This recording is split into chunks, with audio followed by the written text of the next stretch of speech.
ఇవాళ ఉదయం నుంచి కూడా రామ్ గోపాల్ వర్మని అరెస్ట్ చేస్తారో చూసి చూసి చూసి చిరాకు వచ్చి చివరికి వచ్చిన వార్త ఏంటంటే రామ్ గోపాల్ వర్మ ఇంట్లో లేడని చెప్పించి దొంగచాటుగా హైదరాబాద్ నుంచి చెన్నై పారిపోతున్నాడంటండి, కోయంబత్తూరు. ఆల్రెడీ ప్రకాశం పోలీసులు చెన్నై పోలీసులతో కూడా మాట్లాడి ఆల్రెడీ ఒక స్పెషల్ టీం చెన్నైకి కూడా బయలుదేరింది. ఇది రామ్ గోపాల్ వర్మ కోసం. ఇంత హైడ్రామా ఎందుకు రామ్ గోపాల్ వర్మ? సింపుల్గా నోటీసులు ఇచ్చారు, ఆ గౌరవాన్ని మనం నిలబెట్టుకొని విచారణకి వెళ్ళి సహకరిస్తే అయిపోయేది. ఎంత పెంట ఉండేది కదా. పిలిచినప్పుడే ఎల్లుంటే ఎంత రచ్చ ఉండేది కాదు కదా. ఇవాళ చూడు ఏమైంది, ఒక పక్క భయపడిపోయేది నువ్వే, ఒక పక్క లాయర్ చేత లెటర్లు రాసేసి నువ్వే. ఏంటి ఈ పోటుగోడు వల్లట ప్రొడ్యూసర్లకి నష్టం వాటిల్లుద్దంట ఈ పోటుగడిని ఇప్పుడు అరెస్ట్ చేస్తే. అందుకని చెప్పేసి నేను రాలేను, 2 వారాల తర్వాత. అంటే నీ ఇష్టమా? గతంలో నువ్వు వేసిన పోస్టులు మన చంద్రబాబు నాయుడు గారి ఫోటోలు మార్పింగ్ చేసి, లోకేష్ గారి ఫోటోలు మార్పింగ్ చేసి, ఈ ఫోటోలన్నీ మార్పింగ్ చేసి మనం పోస్టులు వేసేటప్పుడు మనం ఆలోచించుకోవాలి. రేపు అన్న రోజున ప్రభుత్వాలు మారితే మన తొక్క చెక్కేస్తారో. మన సినిమా ఫీల్డ్లో ఉన్నామో, మన సినిమాలు తీసుకొని బతకాలి. జగన్మోహన్ రెడ్డి ఓడిపోతే మనకు ముష్టి కూడా వేయడు, మనకు ఆధారం మళ్ళీ సినిమాలే. ఆ రోజున మన పైన కేసులు పెట్టి అరెస్ట్ చేస్తే ప్రొడ్యూసర్లు నష్టపోతారు అనే తెలివితేటలో ఆ రోజున ఉండాలి. తెలివితేటలో తెంగర సన్నాసి. పైగా పెద్ద పోటుగాళ్ళకు కళ్ళు మెటగరించేసి పెదిం కొరికి చెప్పేస్తాడు సమాధానం. చెప్పే ఇప్పుడు వెళ్ళు, నేను వదులుతాననుకుంటున్నావా? కంగారు పడమాకు. నీ బతుకు బోరుగడ్డ అనిల్గడ్డ బతుకే. వన్స్ ఒకసారి దొరికేవంటే కలే.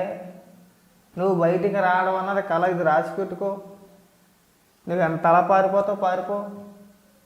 పో చెన్నైలో సీరియడ్ దగ్గరికి పోతావు, ఎక్కడ పోతావు పారిపో. నాకు తెలిసి అక్కడికే పోతుంది. అక్కడి నుంచి అక్కడ నీకు అవకాశం కూడా ఉండదు నాకు తెలిసి. నువ్వు సీరెడ్డి దూరంగా పొండి, ఎక్కడికి పోయినా నేనైతే వదలరు ఖచ్చితంగా.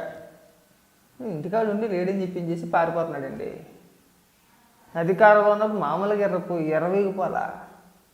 నన్ను ఎవడు ఏమీ పీకలేడు, నన్ను ఎవడు ఏమీ చేయలేడు. కళ్ళు మెటగరించేసి పెదిం కొరికేసి ఆ సమాధానం అనమాట. ఇవాళ నన్ను కొడతారో, కోర్టులో పిటిషన్ కూడా వేసుకున్నాడు. నన్ను కొడతారేమో అని చెప్పేసి నేను భయంగా ఉంది. కొడతారా నిన్ను? ఎదో డ్రామాలు కాకపోతే ఎదో సింపతీలు అన్నీ కూడా. 2 సార్లు నోటీస్ ఇచ్చి 3సారి నీకోసం రావాలా?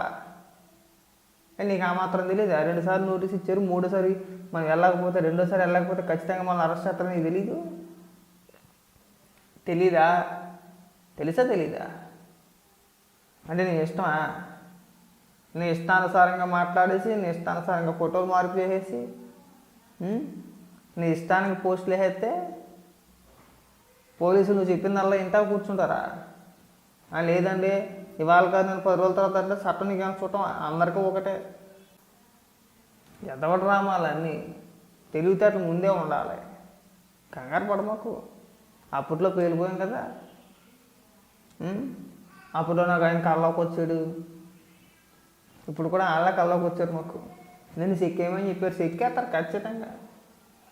ఎవడైతే అహంకారంతో జగన్మోహన్ రెడ్డి అధికారంలో ఉన్నాడు కదా అని చెప్పి రెచ్చిపోయి పేలిపోయి కనీసం వయసుకు కూడా గౌరవం ఇవ్వకుండా ఇష్టానుసారంగా మాట్లాడారో ప్రతి ఒక్కడికి ముడుద్దండి.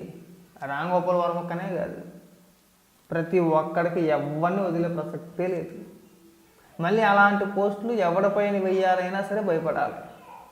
ఆ చంద్రబాబు నాయుడు గారా, లోకేష్ గారా, పవన్ కళ్యాణ్ అనే కాదు, ఏ రాజకీయ నాయకుడి పైన అయినా సరే ఎవరైనా వెయ్యాలంటే రేపు అన్న రోజున మన గతి ఎలా పట్టుద్ది, మనం ఈ స్థాయికి దిగజారిపోవాలి, తర్వాత మనకు ఆ పరిస్థితి మనకు రావద్దు అని చెప్పి భయపడాలన్నమాట. ఇప్పుడు ఇచ్చే ట్రీట్మెంట్ ఆ రేంజ్లో ఉంటుంది. మీ అందరికీ కూడా తప్పుడు అసలు ఒక్కొక్కరు ఒక్కొక్క రేంజ్లో తెచ్చిపోయారు.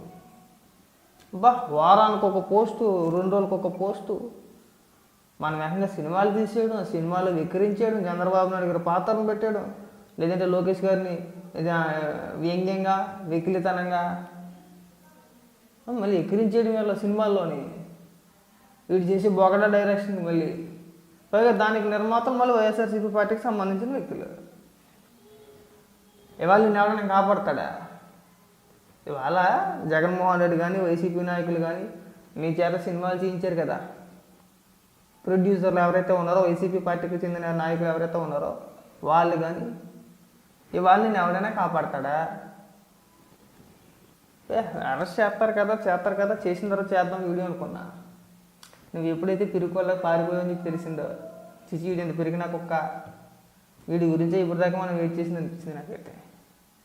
నిజంగారా నువ్వు ఇంత సవటదద్దామని చెప్పేసి నేనైతే అనుకోవాలా. నిజంగా నేనేమనుకున్నానంటే నోటీస్ ఇవ్వగానే వీడు పెద్ద మగోడు అని చెప్పి బిల్డప్ కొడతా ఉంటాడు కదా, ఖచ్చితంగా విచారణకు వస్తాడు. విచారణకు వచ్చి ఇదిగో నేను ధైర్యంగా వచ్చి నేను ఎవరికే భయపడినా, నేను ఏ తప్పు చేయలేదు అని చెప్తాడని చెప్పి నేను అనుకున్నా. నోటీస్ ఇవ్వడం పాపం గజ్జ ఉనుకు. పిటిషన్లు వేసేసుకోవాలి కోర్టులో, నేను నాకు బెయిల్ ఇచ్చాను బాబోయ్, ఆడికి నన్ను కొట్టి చంపేస్తారు, నన్ను చెక్కేస్తారు, నన్ను తొక్క తీసేస్తారని చెప్పిస్తాను. వర్కౌట్ అలా చెప్పు అవతల కదా అని చెప్పేసి అన్నారు. మళ్ళీ లేఖ రాసాడు పోలీస్ అధికారికి, నేను ఇప్పుడు రాలేను టైం ఇవ్వండి అని చెప్పేసాను. సరే ఎడితే వెళ్ళి 25 తారీఖున రా అని చెప్పేసి అంటే 25 కూడా వెళ్ళకుండా ఈరోజు చెప్తాడంటే అధికారులు నేను ఇవాళ రాను అని చెప్పేసి. ఎప్పుడు చెప్పాలి నువ్వు? ఒక 2 రోజులు ముందు చెప్పుకోవాలి, నేను ఈ తారీఖుల్లో కూడా నేను రాలేను అని చెప్పేసాను. ప్రతి ఎదవకి ఇది ఒక అలవాటు అయిపోయింది. ఇష్టానుసారంగా పోస్టులు వేసాడు, ఏది పడితే అది మాట్లాడాడు. పోలీసులు ఇంటి మీదకి వస్తే కేసులు పెడుతున్నాము, నన్ను అన్యాయంగా అరెస్ట్ చేస్తున్నారు, నా పైన అక్రమంగా కేసులు పెడుతున్నారు. పైగా జగన్మోహన్ రెడ్డి ఇలాంటి నీచుడికి మళ్ళీ వంతపడడం, రాంగోపాల్ వర్మ పైన అమాయకుడి పైన కేసులు పెట్టేస్తున్నారని చెప్పేసి ప్రోత్సహించిందే నువ్వు. నీకు సిగ్గు శరం లేదు అసలు. వీళ్ళంతా ఒక విచిత్రమైన బెటాలియనండి, అది ఒక దరిద్రమైన రోత బ్యాచ్. వీళ్ళందరినీ పెంచి పోషించాడు, ఒక్కడు కాదు ఇద్దరు కాదు, అందరూ బూతులే కదా. ఇవాళ వచ్చి నీతులు ఎత్తుంటే ఎట్ట కుదురుతుంది? కాబట్టి ఏంటంటే రాంగోపాల్ వర్మ పారిపో మాకు. ఒకవేళ నువ్వు చెన్నై వెళ్ళినా కానీ నీతో పాటు సిగరెట్ని కూడా ఎత్తుకొచ్చేస్తారు. పారిపో మాకు, ధైర్యంగా విచారణకి వెళ్ళు. విచారణలో నువ్వు చెప్పాల్సింది నువ్వు చెప్పు. నీ చేత ఎవడు పెట్టించాడు, ఎవడు తీయించాడు, నీకు ఎవడు డబ్బు ఇచ్చాడు, అడుగుతాను. ఇంకేం అడగట అక్కడ.